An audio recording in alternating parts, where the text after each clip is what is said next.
C'est fini, là.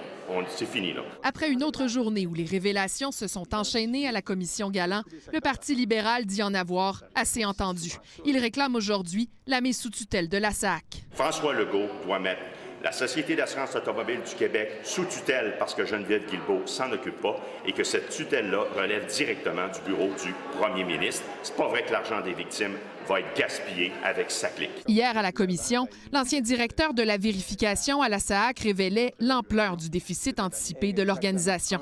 Le déficit cumulé d'ici les 4-5 prochaines années pourrait être rendu à 1 milliard. Il explique que la SAAQ analysait la possibilité de piger davantage dans le fonds d'indemnisation des accidentés de la route pour éponger ce déficit.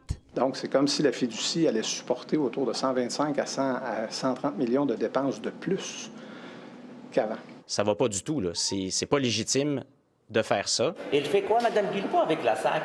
Elle gère quoi? La fougère, elle est malade maintenant. C'est le temps de la soigner. Geneviève Guilbeault assure que le fonds ne servira pas à payer sa clique. C'est ça la question. C'est oui ou c'est non? La réponse, c'est non. Premièrement, c'est pas moi qui suis fiduciaire du fonds. Parfait. C'est la SAAQ et le conseil d'administration. Et il n'y a aucune somme du fonds de l'assurance automobile qui ne sera utilisée pour payer sa clique. Je veux être très claire là-dessus. Les revenus excédentaires du fonds peuvent toutefois servir à des activités en sécurité routière. On a fait une campagne qui a été très appréciée, une campagne avec Catherine Levac, qui est notre porte-parole en sécurité routière. C'est le genre de projet qui peut être financé. Les noms des témoins qui seront entendus à la commission ne sont pas rendus publics pour l'instant. On sait toutefois que la commission doit se poursuivre à Québec à compter du 9 juin et que la fin de session parlementaire est prévue le 6 juin. Ça doit vous surprendre, tout ce qui sort là-bas de la commission, ça va l'air neuf. Je l'ai dit, j'ai très hâte d'aller témoigner et de dire ce que je sais. Avant de compléter sa 3e journée de témoignage à la commission, Daniel Pelletier a été contre-interrogé, puis autour de l'un de ses anciens collègues à l'audit interne, Vincent Poirier. Il a décrit les nombreux problèmes survenus lors de tests à partir de l'été 2022. Le bassin d'anomalies non terminées, que je me souviens, minimalement était de 1200. 2 personnes qui faisaient les tests.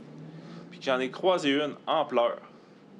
Premier réflexe, elle parle de CASA, qu'est-ce qui se passe, t'sais?